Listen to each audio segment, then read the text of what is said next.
रिश्तों की गर्माहट कभी पैसों की मोहताज नहीं होती।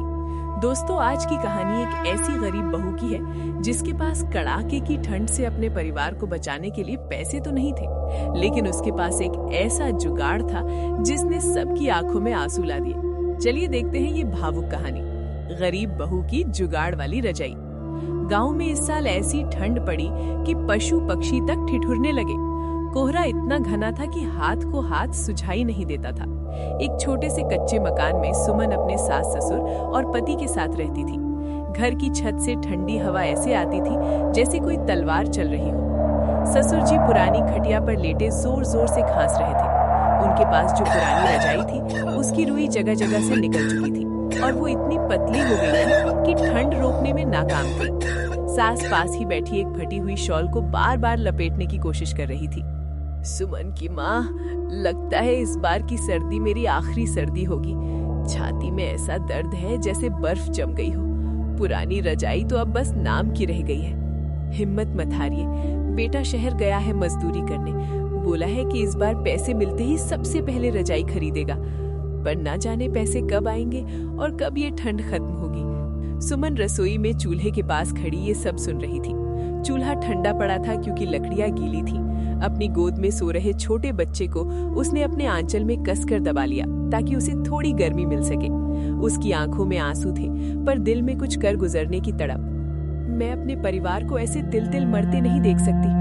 नई रजाई के लिए 3000 रुपए चाहिए, जो हमारे पास नहीं है। पर क्या हाथ पर हाथ धरे बैठी रहूं? नहीं, मुझे कुछ करना होगा।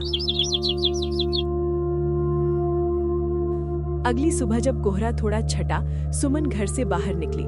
वो गांव की गलियों में घूमने लगी। जहां लोग कचरा फेंकते थे, वहां से उसने पुराने फटे हुए स्वेटर, ऊनी टोपियां और पुराने कपड़े इकट्ठा करना शुरू किया। गांव वाले उसे देखकर हंसने लगे। अरे ओ सुमन, क्या आप पागलों की तरह ये चिथड़े जमा कर रही है? क्या दिन आ गए हैं? सुमन ने किसी की बात का जवाब नहीं दिया। वो घर आई और अपने पुराने पड़े हुए सीमेंट के खाली बोरों को निकाला। उसने बोरों को अच्छे से धोया और सुखाया। उसने देखा था कि मजदूर अक्सर बोरों को बिछाकर सोते हैं, क्योंकि बोरे हवा को अंदर नहीं आने देते। रात का समय था, पूरा गांव गहरी नींद में था, पर सुमन की आंखों में नींद कहाँ थी। उसने दिया जलाया और काम पर लग गई। उसने सबसे पहले सीमेंट के बोरों को आपस में जोड़कर एक बड़ा आधार तैयार किया। फिर उसने बोरों के बीच में फटे हुए पुराने स्वेटरों और ऊनी कपड़ों की कई परतें बिछाईं। सुमन की उंगलियां ठंड से जम रही थीं। सुई बार बार उसके पोरों में चुभ रही थी और खून की बूंदें कपड़े पर गिर रही थी। पर उसे सिर्फ अपने ससुर की वो खांसी याद आ रही थी। उसने अपनी फटी हुई पुरानी साड़ियों को सबसे ऊपर लगाया ताकि रजाई सुंदर दिखे। पूरी रात वो सुई धागा चलाती रही, टाँक टाँक टाँक। सुबह होने वाली थी जब सुमन ने आखिरी टाँका लगाया। वो रजाई इतनी भारी और मोटी बनी थी कि उसे उठाना भी मुश्किल था। सुमन ने दबे पांव जाकर वो रजाई अपने सो रहे सास ससुर पर डाल दी। जैसे ही रजाई उनके ऊपर आई, बोरों और ऊन की परतों ने शरीर की गर्मी को अंदर ही कैद कर लिया।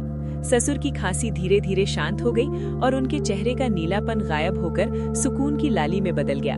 सुबह जब ससुर की आंख खुली तो वो हैरान रह गए। सुमन की माँ, उठो, देखो, आज तो ऐसी नींद आई जैसे मैं माँ की गोद में सोया हूँ। ये भारी रजाई कहाँ से आई? क्या बेटा शहर से आ गया? सास ने रजाई को ध्यान से देखा।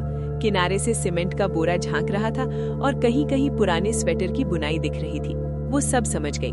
उसकी आंखें भर आईं। उसने देखा सुमन पास ही फर्श पर बैठी बैठी सो गई है। उसके हाथ में अभी भी सुई और धागा है। नहीं, ये शहर की रजाई नहीं है, ये हमारी बहू की ममता है। उसने कूड़े कचरे से हमारे लिए महल जैसी सुख सुविधा खड़ी कर दी। तभी पड़ोस की वही अमीर औरत शांति वहां आई। उसने रजाई को देखा और ताना मारा, राम राम, ये क्या गंदी रजाई बनाई है? सीमेंट के बोरे और फटे कपड़े, इसे ओढ़ते हुए तुम्हें शर्म नहीं आती?